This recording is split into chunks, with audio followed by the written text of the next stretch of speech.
Rural Americans deserve access to the best of what our nation has to offer, especially health care. Across every state and every community, America's rural hospitals are the first line of defense, protecting our families, neighbors, and loved ones. No matter where you live, hospital care doesn't clock out. They're there 24 hours a day, 7 days a week, 365 days a year. Each year, America's over 5,000 hospitals care for millions of patients, providing 24/7 emergency care, delivering babies, cancer treatments, and other life-saving care that patients rely on. Behind every one of those patients are doctors, nurses, and caregivers working tirelessly to keep people healthy and safe. Hospitals are our community's lifelines. They employ our neighbors and keep our families healthy. But now, some in Congress are threatening access to care. Tell Congress, protect patient care to keep America strong. Don't cut rural health care.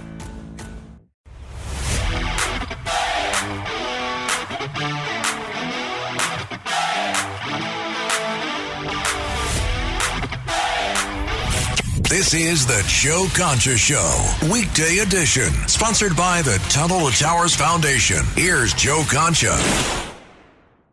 Welcome, everybody. Thursday night out of Tucson, Arizona, I currently am in, and we'll be in Phoenix for a bit. I do these speeches from time to time, nice little perk of the job. And right now, it gets a little cool at night, I have to admit, but during the day it was 83 and sunny. So if you're ever planning a trip to Arizona, I'm pretty sure February is probably the perfect sweet spot to go. So I'll be back in the cold this weekend. But in the meantime, try to get out of the city, New York, once in a while, or whatever cold city that you are in listening to this show around the country. Warmth is always a good thing, as I just learned today. Anyway, unbelievable what we saw out of the Grammys this week. I just want to play this classic clip because I think Adam Carolla dissects Hollywood perfectly in terms of he makes a very interesting argument in the sense where Carolla, who used to be paired with Jimmy Kimmel, if you could actually believe this, for the Man Show way back when, they couldn't be any different in terms of their perspective and worldview. And one plays a professional whiner who cries on the air every other week. And Carolla is just a cool guy that you'd love to hang out with. And he will explain here why that maybe the folks in Hollywood, some believe the BS that they say, all the woke stuff, the virtue signaling, and then some may just be saying it because they understand that they may be blacklisted if they don't go along lockstep with everything that is the narrative of the day. So they play along to get along, so to speak. This is cut number 3. Go. If those people started saying we support Trump, guess who's out? Yeah. You are out. And if you support ICE, you're out. And if you're not down with Black Lives Matter, out. And you're not wanting to free Palestine, you're out. So it's all out. So they understand. So then they get up there and they go, this is a group that I don't want to be shunned from or tossed out. So they all know it, and they all know what the subjects are. Mm-hmm. Here's COVID. Yeah. Shutting down schools. For it. Good. Wearing a useless mask. For it. Good. Getting a job. Getting experimental vaccine. Multiple times. Experimental. Just say yes. Good. Okay. 6 foot distancing. No signs behind it. You're for it. Good. Shutting down churches, good. How about Black Lives Matter rallies? No, we're for those. Those are fine. We can keep going with those. Okay. Whatever the subject, you guys, here's what it is, and this will prevent you from getting kicked out of the club.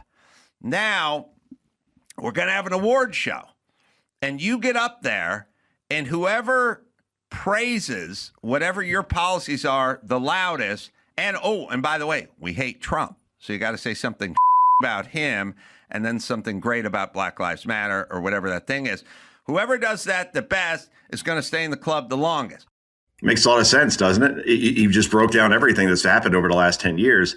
And then if you go against the grain, you end up being like a Rob Schneider, for example, who was on Saturday Night Live, very funny guy from, the water boy. You can do it. He's in that Adam Sandler clique. And Sandler, to his credit, and I've heard and talked to people that Sandler is a lot more conservative than maybe he lets on. He doesn't necessarily get political at all, but Sandler still puts Rob Schneider in his movies like Happy Gilmore 2 because he isn't going to hold it against him that Schneider may support President Trump. But others have been blacklisted completely from working in Hollywood just because they have a different perspective than they have. And again, it's all about tolerance on the left. It's all about the First Amendment and your right to speak out. Unless you disagree with them, then things go sideways. And a perfect example of this is the insufferable Jim Acosta. So Jim is basically the white version of Don Lemon. They both worked for CNN before they were both fired or let go or parted ways, whatever you want to call it. CNN wanted no part of these clowns anymore. And that's CNN that let go of these two guys. But obviously we know everything about Don Lemon that we've been talking about this week. Don Lemon's about to get a Journalism Lifetime Achievement Awards based on his work in Minneapolis, just to show you how worthless these awards are. But here's Jim Acosta, along with Joy Reid on this panel, talking about how if Scott Jennings, who's the one reason maybe why you want to turn into CNN, because that guy actually makes some good arguments. He's funny when he does it. It's always like 6-on-1 when he's making these arguments, and he tends to win the arguments more often than not. And that's why Jennings has gone viral. That's why Jennings is blowing up as far as possibly even being a Senate candidate in Kentucky. But enough about Scott. Here is Jim Acosta saying what he would do to Jennings if Jim Acosta ran CNN. This is cut number 19. Go. No, I mean, your shows and guests. If Scott Jennings worked for me, I'd fire his ass. I would not want him on my show or my network. But well, why wouldn't you want him on your show, Jim? Because he actually brings a viewpoint from the perspective of the Trump administration, from the right, from conservatives. And the irony of irony there is that there's Jim Acosta talking to Mehdi Hassan, right, who also was fired from MSNBC because this guy is as pro-Hamas as any journalist, again, scare quotes that you could think of, and then Joy Reid being Joy Reid. So these three people all nodding in agreement that we shouldn't have conservatives on places like CNN. And then the whole premise of the reason why they were on stage for this panel was to talk about the rights of the press and the First Amendment. I mean, you cannot make this stuff up. And, you know, while we're on the topic, it wouldn't be proper to go through this sort of exercise without having a Bill Maher, for example, calling out the stolen land nonsense that we heard from Billie Eilish on the Grammys on Sunday night. But here's the thing. Maher did this 2 years ago when some other celebrity made the same exact statement that no one is illegal on stolen land. I guess there's a memo out there somewhere, and Maher called out this person in Hollywood in general for it in only a way Bill Maher can. This is cut number 6. Go. And finally, new rule, memo to Democrats. If you ever want to win an election again, the absolute most important first step is stop doing this. We gather in celebration of the Oscars on the ancestral lands of the Tongva, Tataviam, and Chumash peoples, the traditional caretakers of this water and land. Yeah, I don't know if we're still saying cringe. But if we are, that's this. I've said it before, I'll say it again. Either give the land back or shut the up. Look, I understand the desire to right the wrongs of the past, especially when you get to take the moral high ground and then build an 8,000 square foot mansion on it. And I'm sure Julianne Hough is sincere about her love for the Chumash people, but I doubt she drives to work in a canoe, scavenges for acorns, or lives in a dome house made of reeds and dried mud. That's Woody Harrelson.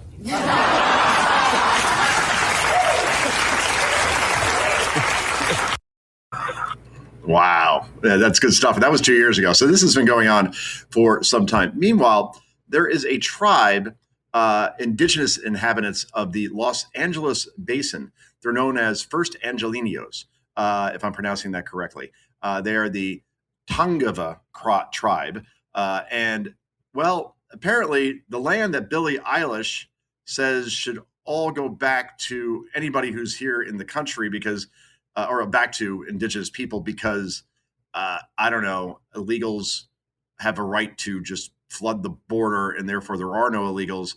if we're all living on stolen land? Well, here's what the spokesperson for the Tongva tribe told the Daily Mail, quote, Billie Eilish has not contacted our tribe directly regarding her property. We do value the instance when public figures provide visibility to the true history of this country.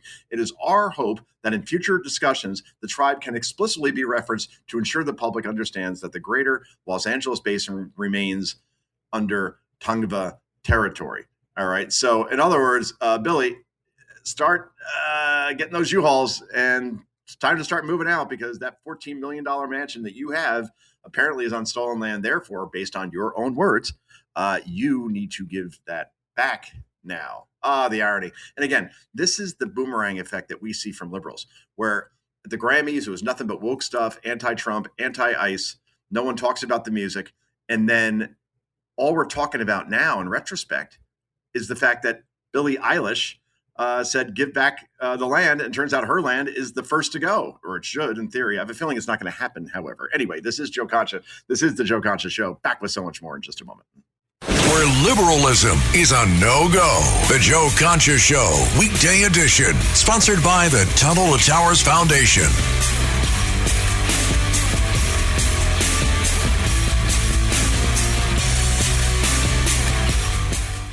The children of our nation know little to nothing about 9/11, but the Tunnel to Towers 9/11 Institute is righting this wrong by helping teachers educate kids in kindergarten through 12th grade. Their nonfiction first-person accounts are told through videos and the Discovering Heroes book series. The Institute offers full scripted curriculum units with background for teachers, a speakers bureau for classrooms, a mobile exhibit that's an interactive museum with 9/11 artifacts and FDNY guides. Donate $11 a month and amplify your impact by donating your car or land. Go to T2T.org. Adobe Acrobat Studio, so brand new. Show me all the things PDFs can do. Do your work with ease and speed. PDF Spaces is all you need. Do hours of research in an instant with key insights from an AI assistant. Pick a template with a click. Now your prezzo looks super slick. Close that deal? Yeah, you won. Do that, doing that, did that, done. Now you can do that with Acrobat. Now you can do that with the all-new Acrobat. It's time to do your best work with the all-new Adobe Acrobat Studio.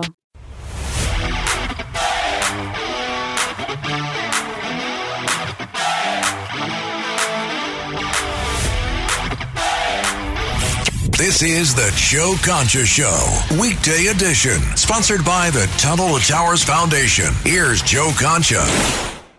Welcome back, everybody. So I want to talk about Donald Trump's interview with NBC News, which was almost Joe Rogan-like. I mean, I've never seen more clips from one interview than this one, which shows that the president, from what I've read, went well over 90 minutes with Tom Lamas of NBC.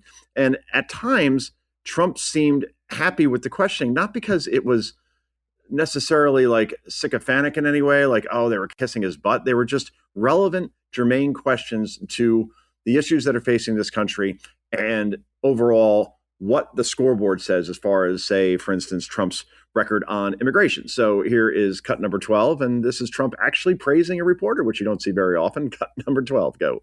You've had success on immigration. Illegal border crossings are at historic lows, right? You know, it's so nice that you said that. But if you look at Tom, what you just said. It's true. No, but it's so nice. I hope you air it. It's so nice what you said, because that's called good reporting. That's called fair reporting. That's right, because it's true. It is at a historic all-time low. And if you're going to ask any question, and who knows what the second part of that question was, actually, I did see it, and it was more about deportations and how messy those can be in terms of the American people thinking X, Y, Z. That's fine. That's also fair. But the fact that you preface the question in that manner, I think that's what Trump, that's all he wants, is just, balls and strikes. He doesn't mind a tough question as long as it's done from an honest place. Meanwhile, more from that interview. Here's Trump talking about J.D. Vance and Marco Rubio in terms of if that's the ticket for 2028. How's that going to do? This is cut number 17. Go. I think there's a difference in style. You can see the style yourself, but they're both very capable. I do think the combination of J.D. and Marco would be very hard to be beaten, I think. But you never know in politics, right? They say in the age of Trump, you never know. Well, you're so right about that. it's impossible to predict nearly 3 years from now exactly who's going to win the 2028 election. But I just don't see any scenario where J.D. Vance and Marco Rubio is not the ticket. I mean, who else is going to step in there? Who else will MAGA supporters go to, if not J.D. and Rubio, where they are very, very happy with the job the vice president and the secretary of state and the national security advisor. And I mean, Rubio has like 20 titles, so I'll just leave it there. But it seems to be the right ticket. And even if it was, and it won't be this, Rubio as the head of the ticket, I still see that as unstoppable as well, because the guy is unflappable. Seeing him on Capitol Hill this week, just like Scott Bessent, Democrats could not lay a hand on him. And I think they knew, almost like the old Tyson fights in the 80s, that before they got in the ring, they're going to get beat. So they didn't bother to be as crazy as they are with some other people that appear before them, like a Kristi Noem or a Pete Hegseth. But either way, if it's J.D. Vance and Marco Rubio versus, say, Gavin Newsom, and he'll pick a woman, of course, because that's the way that'll go, Gretchen Whitmer. All right, we'll call it that. The girl looks like Sigourney Weaver, like an older version of her from the movie Aliens and Ghostbusters. If that's the matchup, I don't see Newsom winning, because, again, could he win the popular vote, run up the score in big blue cities? Sure, I guess. Doesn't matter. Electoral college, I don't see a Newsom going to Pennsylvania and winning. I don't see him going to Georgia and North Carolina and winning. I don't see him even going to Arizona, where I am now, and winning. I think that if the Trump economy is going as well as it is, and deportations continue to go on, which the American people do support with a solid majority on that, and we're at peace in terms of foreign wars, and even places like Iran are tamed, and maybe even the Ukraine-Russia war finally comes to an end. If you have peace and prosperity, I don't care who the opponents are, and I don't care about anti-Trump sentiment. I think in the end, a J.D. Vance and Marco Rubio would at least win 5 of 7 swing states.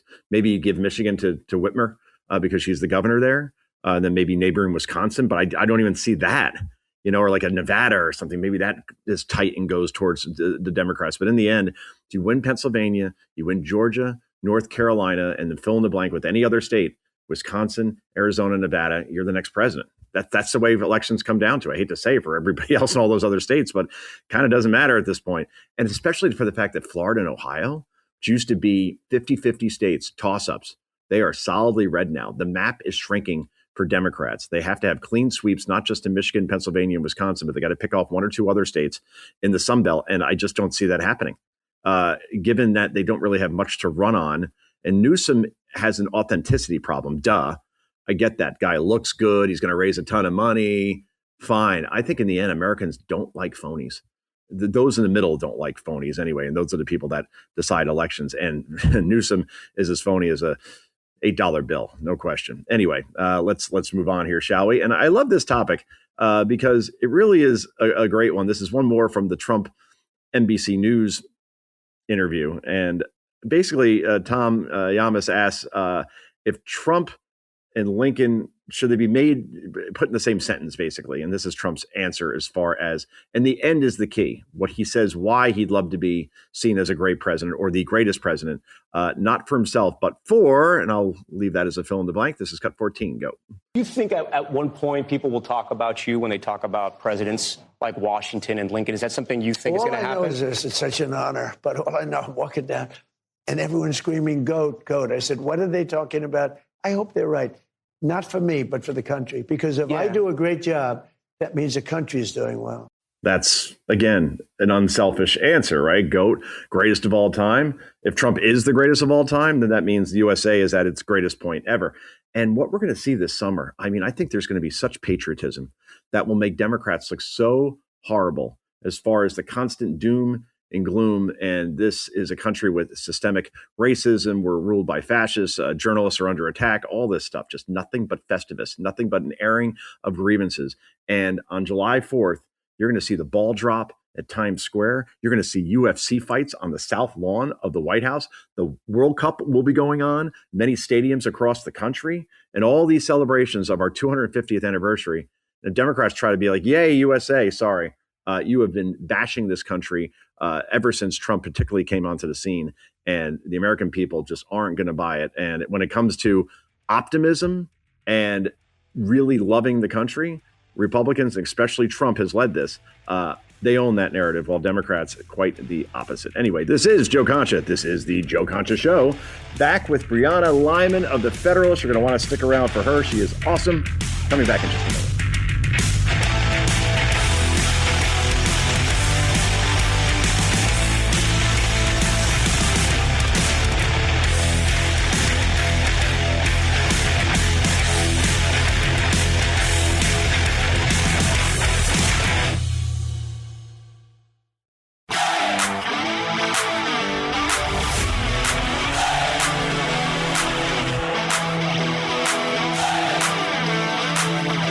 It's the Joe Concha Show, weekday edition. Joe Concha. Sponsored by the Tunnel to Towers Foundation. Here's Joe Concha. All right, welcome everybody on this Thursday evening. Getting a little warmer around here in New York. I saw 15 degrees this morning and suddenly wasn't cold anymore. Maybe this is how it works with people who live in cold weather cities, that you just become immune to it after a while. All that said, I'll be moving to Key Largo in 2 weeks, where I'll be doing the show from. Very much needed vacation. Check the long range forecast. 80 and sunny every day. Bang! Take that, everybody who's not going away. Anyway, so let's bring in our VIP guest. And that, of course, is Brianna Lyman. She has been on the show before. You see her all over Fox News and CNN. One of those rare people that goes on both networks, raising her visibility and her brand, as they call it. Brianna, how are you? Thanks for having me, Joe. And don't make us jealous with the Florida vacation. It's the thing I do. I go away. I post 18 pictures onto every social media account that I have. I'm going to block you for a few days. I don't blame you. It's crazy. It could be worse, though. We could be in Minneapolis, of course. Let's go there first. Then I want to talk to you about the SAVE Act and obviously blowing up the filibuster. But as far as Trump dialing it down there a bit, right? So he's still going to have 75% of the ICE agents that were there before. I think it's a slight de-escalation in a way to cool things down. Maybe some of the right say, hey, you shouldn't acquiesce in any way, shape, or form. But as long as the job is getting done, I think that's the important thing here. Or where do you come down on this? Yeah, and I think Operation Metro Surge had the stated goal of going in there with, more agents than maybe other operations, precisely because the counties were not complying with the detainers. But Tom Homan seemed to allude to the fact that more counties are complying. So I think that could partially explain the reduction in forces. That said, I think that the Trump administration needs to do a little bit of a better job on messaging, because there are a lot of, MAGA and conservatives who said, look, you promised us mass deportations with no caveats. It wasn't mass deportations just for murderers and rapists. It was mass deportations for anyone who violated our sovereignty. And it does seem like some of the messaging we're receiving indicates that maybe there's going to be a change in deportation policy. So I'd like to see some clarification, I think, from President Trump himself, not just from J.D. Vance, and a reminder to Republicans that you elected Donald Trump. He's going to get the job done. And this is why you should also go out and vote for Republicans in the midterm to continue the work. And we're talking to Brianna Lyman. That's the thing, right? When you look at the polls that are out now, New York Times, 55% of voters, we're talking Democrats, Republicans, Independents, believe that all immigrants who are here illegally should be deported. Marquette, that's 64%, CBS News, 57%, ABC News, 56%. So the numbers are still there. I think there was this misconception that what was going on in Minneapolis was indicative of how people were feeling about deportation efforts across the country. No, I think Minneapolis lives in a bubble created by Tim Walz and Jacob Frey, as far as the rhetoric against ICE, and then all the wine moms and all the paid agitators shipped in from out of town, making it seem like this is the sort of chaos that we're going to see across the country. And we simply are not seeing it in other cities and other states to this point. So, yeah, you could say that Trump is winning, and on polling, he's winning. So maybe that's why he's been on the offensive so much, doing a full, long interview with NBC News. Also, J.D. Vance going on Megyn Kelly's podcast. So, yeah, it's an election year. And I say if you're the Trump administration, it's very simple. Push all the things that are infinitely better now than they were under the auto pen, which was obviously we have higher wages. We have inflation core around 2.5%. It was above 9 under Biden. We have a closed border. Obviously, no one even talks about it anymore. They solved the problem so fast. Obviously, the deportation's going on as well. Iran doesn't have any nuclear capabilities at this point. We have relative peace in Gaza. I could go down the list in terms of all the things that are going well in this country from an economic perspective, from a foreign policy perspective. And if the Trump administration, the minute you play defense is the minute you lose. So Democrats have to say more than just, hey, we're here to save democracy and Donald Trump is Hitler. Like, that is so old. It's not resonating with the American people anymore, Brianna, certainly. And I want to move here to as far as Scott Bessent, who I think is the MVP of this administration. I have big kudos for Marco Rubio, of course, and J.D. Vance, Pete Hegseth, a lot of different people within this administration, RFK Jr. But yeah, Bessent, at least in media appearances and when he appears on Capitol Hill, is just the funniest stuff ever. So let me play this for you, and I'll get your reaction. I want to hear who your MVP is of the Trump administration. This is cut number 2. Go. I have people in my district that are in rental houses that I wouldn't rent to anybody. They're not expensive. They're probably $500 or $600 a month. You think people that can barely afford housing like that's the housing that we're talking about when we talk about the housing crisis? D properties push up the price of C properties. Inflation in C properties pushes up the price of A properties. Inflation in the price of A property. B properties pushes up A properties. So it moves up the stack. And if you think that somehow the laws of supply and demand do not apply to housing, I would say you're incorrect. We're incorrect. I mean, that's just perfect, right? Just lays it out almost like a computer. Is Bessent your MVP at this point, Brianna, or are you more in the Marco camp, or am I not naming somebody that I'm missing? I think Bessent's definitely my top 3, although I definitely put Stephen Miller, I think, in the number 1 spot, because not only is his policy, I think, aligned with conservatives, but also he does a great job. With Jake Tapper on CNN, you've seen plenty of instances where he has to walk them through step by step something really basic. To Scott Bessent's point, I think it's really funny that you're seeing all of these people who are pretending on the left to know what they're talking about and then talk at like a different cross point. And that's why there's no real progress being made at all, because they just don't know what they're talking about. And they keep relying on this Cato study that came out this week saying apparently, illegal and legal immigrants actually are amazing for the economy and they do better than native born Americans. And they don't drive housing costs up, not at all, of course. And it all ignores the fact that we have 20 million new people here in 4 years. They have to live somewhere. You don't see 20 million people on the street, thank God, of course. So where are they? They're in housing. And if they're in that housing, then you know who's not in that housing? Americans. So it's like a basic economic model that they just can't seem to fathom because they don't want to acknowledge that, their open border policies does have really bad impacts on native born Americans. And we're talking to Brianna Lyman. She, of course, is the host of Countdown to Freedom at the Federalist and also a great writer as well. Check out Brianna at Brianna Lyman. That's with a Y, MAN2. And we follow each other apparently on the Twitter. So those followers are really piling up there, Brianna. Keep doing those TV appearances and radio shows like this. We appreciate having you. This is what Democrats have been reduced to now as far as what is their whole, strategy here. Here is Rashida Tlaib just this week on the House floor, blowing whistles as if ICE is in the building or something. Cut number 18, go. That's what the American people are doing right now in the streets of America. That's what they're using to protect themselves. Whistles and their cameras. That's what they're doing against a fascist army. I'm thinking there's a little hyperbole there, Brianna. Is this going to work as far as going down this road again, the fascism road that they tried with Donald Trump so many times, and then he works at a McDonald's, and all I know is Hitler probably didn't work at McDonald's during his time as the Fuhrer. This whole characterization of a guy that the American people know at this point. You have a definitive opinion on Donald Trump. I just don't see this working very well. It's all about performance, isn't it?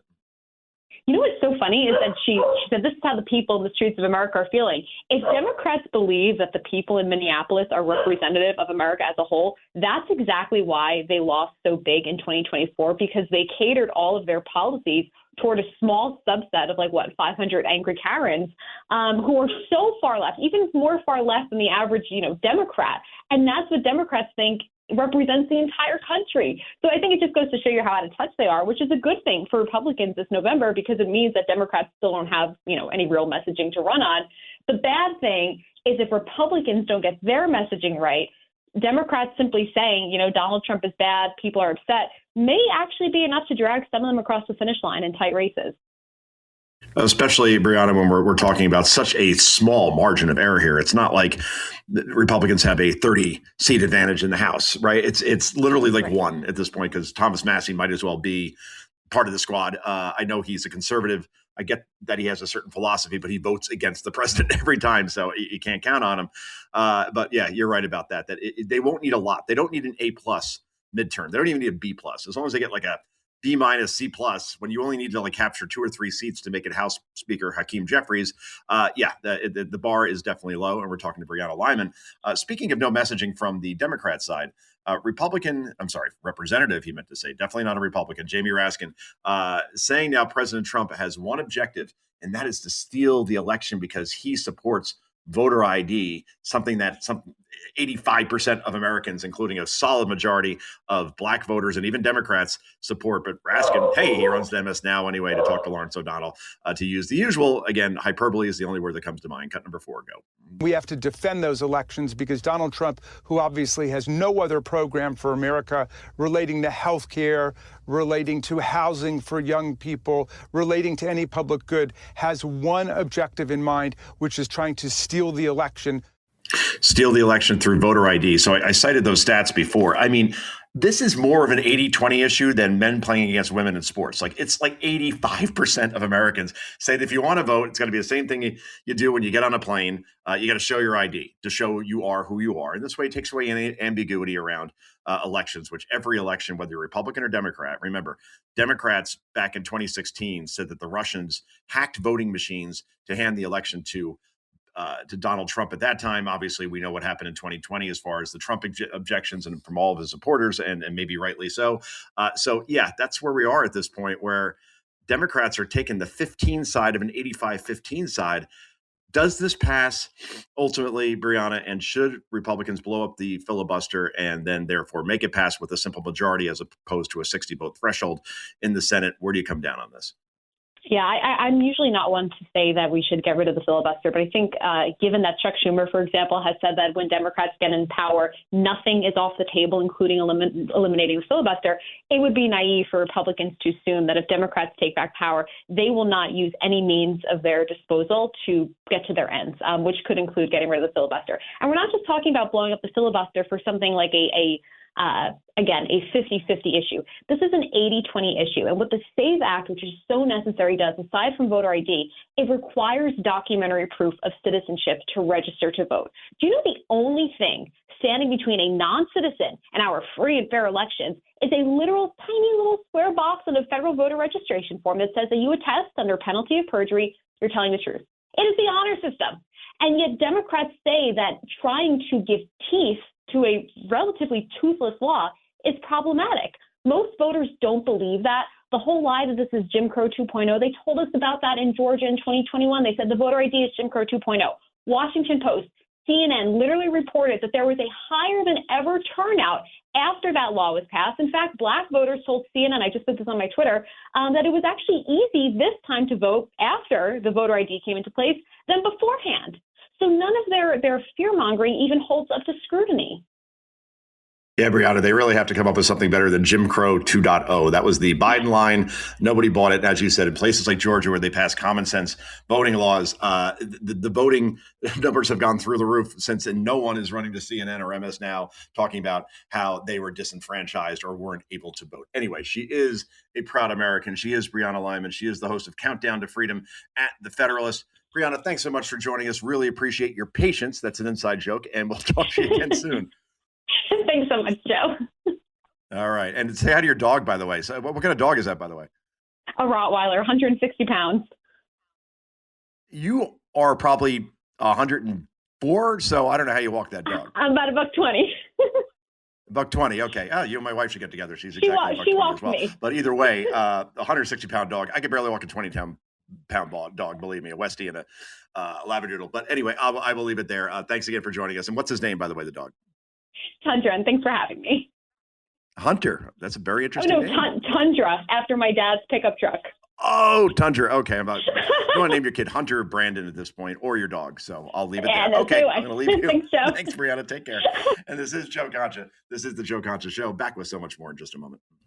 This is the Joe Concha Show, weekday edition. Joe Concha. Sponsored by the Tunnel to Towers Foundation.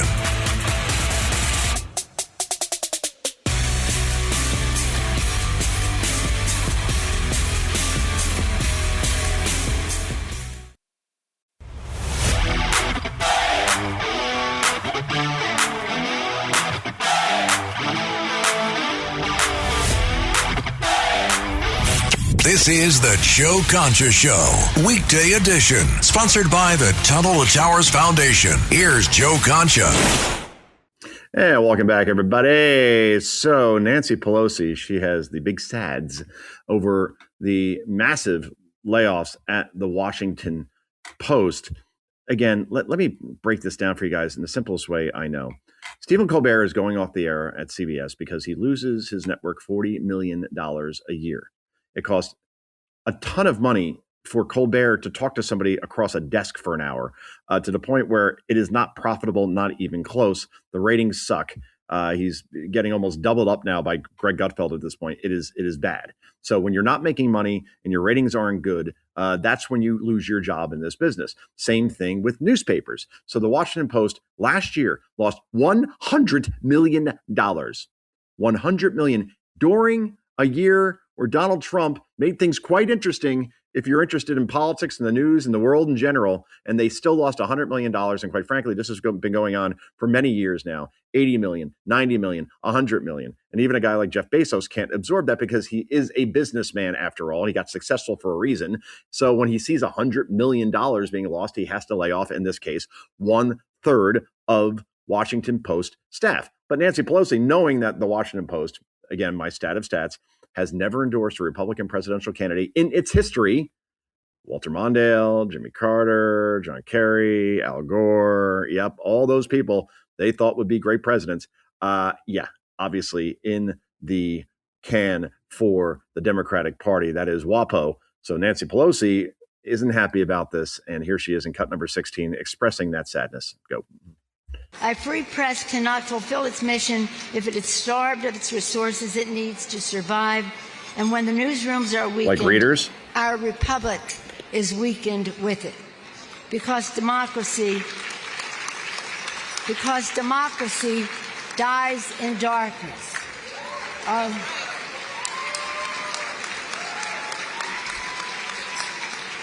Are we all ready to say that together? Democracy dies in darkness.